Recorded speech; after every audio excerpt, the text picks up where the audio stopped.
Hi, this is Rosie this time. And I was at a house sale and I saw a stereo unit and it had a built-in record player.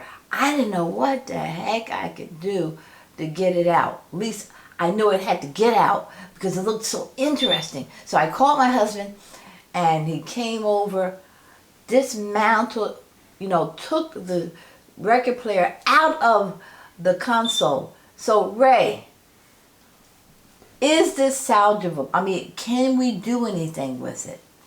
I think so. This is a dual. Yes, it's a dual.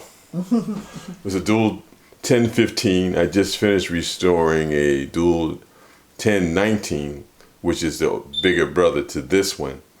So what I'm going to do is right now, I'm just going to see if it runs. I'm going to start it. There's no cartridge in there right now. So it's running, you can see that it's running sluggishly. It's not even moving around. So I'm just going to push the table a little bit, see if I can get the arm to move over. It has hiccups. Yeah, so that's a kind of a indication that this probably needs some cleaning. So what I'll do is just flip it over on the other side and see what it looks like on the other side. See, they didn't have it plugged up, so I should have tested that before I called you, right? Oh, that's okay. You remember I took it out. And then the other thing that I found out too was that it needed a new head shell. What's a head shell? That's this piece right here that carries the cartridge. So I went on eBay and picked up a new head shell. Well, not a new one, an old one to replace this one because a part inside, the plastic, broke. So and you can't replace the plastic. So that brings up a good point. If this does not work, we can sell it for parts, right? I guess that's the next step. But not that old head shell because that one's shot. That's why I did another one. Right. So let's take a look at, I'm going to flip it over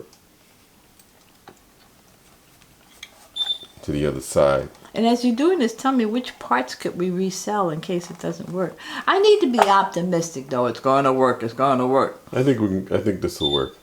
So now that I'm looking at the other side, I can see that there's a lot of old grease in this cam right here. What's the cam? This plastic piece right here. It's a lot of grease. And all these little channels where the mechanisms slide through. There's a lot of grease in there. How does grease get caught up in those things? Well, they use grease in the beginning, but as it gets old, it gets gummy and stiff. So it causes the mechanisms to move slower.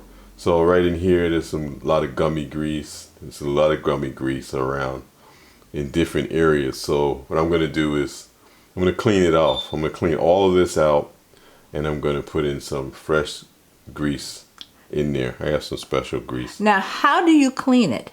I'm going to use, I'll show you later.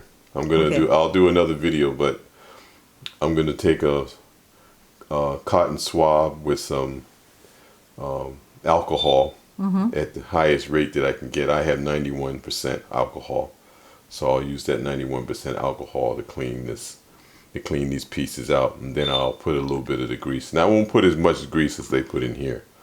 I'll probably just put enough in there just so that it'll slide around. Now what's this right here? This is the motor. This is the motor. This is the baby that keeps everything going. Now do you have to put grease in that? Sometimes you can put a little bit of oil in here, but it seems the motor seems to be running pretty well. But one good thing about this motor, it has 2 screws here, so I could take it off and put a little oil in it. So I may do that. So the hardest thing for me is probably going to be to take this old head shell off of this unit. Why is that going to be hard? Because I have to get it off, and I'm not sure how it's done. I'm a novice. Remember, this is audio novice, so I'll figure it out. You're a novice. So I'll take my time and figure out how to take this off. Okay, so that's all I want to share right now in this part of the video. Okay. Thanks for watching. Thank you for helping me.